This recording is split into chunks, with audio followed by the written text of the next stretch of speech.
क्या जर्मनी भी अमेरिका के रास्ते पर चलने वाला है? क्या जर्मनी भी पोलैंड और जो हंगरी की पॉलिसी है, वो पॉलिसी अपनाने वाला है? क्या जर्मनी से भी इलीगल माइग्रेंट्स जंजीरों में जकड़कर बाहर निकाले जाएंगे? क्या जर्मनी में भी इलीगल माइग्रेंट्स के बुरे दिन आने वाले हैं? क्या जर्मनी में रह रहे लाखों मुसलमान माइग्रेंट्स पर मुसीबत आने वाली है? जर्मनी में घुसपैठियों की उल्टी गिनती शुरू हो गई है। जर्मनी के बॉर्डर्स अब इमिग्रेंट्स के लिए बंद कर दिए जाएंगे। जर्मनी में इमिग्रेंट्स को मिल रही फैसिलिटीज भी बंद कर दी जाएंगी। जर्मनी में बड़े बदलाव का काउंटडाउन शुरू हो चुका है और इस बदलाव का ऐलान किया है जर्मनी की एएफडी पार्टी की नेता और चांसलर पोस्ट की दावेदार एलिस विडेल ने। Und ich muss Ihnen ganz ehrlich sagen, wenn es dann Remigration heißen soll, dann heißt es eben Remigration. Das Asylrecht muss endlich eingehalten werden. Asyl ist Aufenthalt auf Zeit und endet, wenn der Fluchtgrund entfällt. Versorgung von Flüchtlingen vor Ort, damit sie erst gar nicht nach Deutschland kommen. सुना आपने, Alice Videl ने अपने 100 दिन के एजेंडे में Germany के borders घुसपैठियों के लिए बंद करने की बात कही है। उन्होंने माइग्रेंट्स को बाहर निकालने का ऐलान किया है।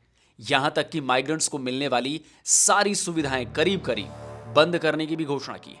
अब ये तो सब तो ठीक वैसी बातें हैं जैसी अमेरिकी प्रेसिडेंट डोनाल्ड ट्रंप कहते आ रहे हैं। ये तो वही एक्शन है जो ट्रंप सरकार घुसपैठियों को लेकर कर रही है। तो बात यह है कि जर्मनी में 23 फरवरी को ही चुनाव होने जा रहे हैं। पिछले साल दिसंबर में चांसलर ओलाफ स्कॉल्ज ने संसद में विश्वास मत खो दिया था, जिसके बाद समय से पहले चुनाव होना तय हो गया था। जर्मनी की कई पॉलिटिकल पार्टीज इस इलेक्शन में हिस्सा ले रही हैं। मौजूदा चांसलर की पार्टी सोशल डेमोक्रेटिक पार्टी यानी CPD, main opposition Christian democratic party यानी सीडीयू, सीडीयू की सहयोगी पार्टी सीएसयू, द ग्रीन्स और बीएसडब्ल्यू समेत और भी कई पार्टियां मैदान में हैं। लेकिन सबसे ज्यादा चर्चा में जो पार्टी है वो है एएफडी यानी ऑल्टरनेटिव फॉर जर्मनी। साल 2013 में बनी ये फार राइट विंग पार्टी इस चुनाव में अपनी मजबूत मौजूदगी दर्ज करवा रही है और चुनाव से पहले जर्मनी में बना माहौल बता रहा है कि एएफडी इस बार बड़ी पार्टी बनकर उभरने वाली है। प्री पोल सर्वे बता रहे हैं कि main opposition Christian democratic party को 27% वोट मिल सकते हैं, जबकि एएफडी 20% वोटों के साथ दूसरे नंबर पर रहेगी। इसमें यह जानना भी जरूरी है कि सेकेंड वर्ल्ड वॉर के बाद आज तक जर्मनी में कभी किसी पार्टी को बहुमत नहीं मिला है, यानी हमेशा वहां पे कोलिशन गवर्नमेंट ही बनी है। तो कोई बड़ी बात नहीं होगी कि एएफडी भी सरकार में शामिल हो जाए। जर्मनी की सड़कों पर अब ऐसी मारपीट और बवाल की तस्वीरें आम हो चुकी हैं। सीरिया, अफगानिस्तान या दूसरे मिडिल ईस्ट देशों से आए लोग जर्मनी के स्थानीय लोगों पर बात बात पर हमला बोल देते हैं, उनके साथ मारपीट करते हैं, लड़ाई करते हैं। अब इस तस्वीर को देखिए, यह जर्मनी की मेट्रो ट्रेन है।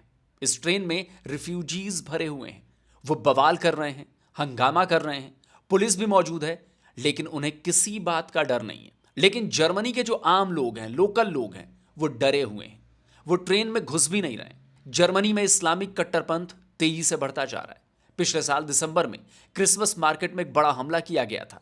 एक तेज रफ्तार कार से क्रिसमस की खरीदारी करने आए लोगों को रौंद दिया गया था। इस हमले में 6 लोगों की जान चली गई थी और करीब 60 लोग घायल हुए थे। हमला करने वाला सऊदी मुल्क का एक डॉक्टर था। जर्मनी में इस्लाम के नाम पर आतंक का नेटवर्क भी बड़ी तेजी से फैल रहा है।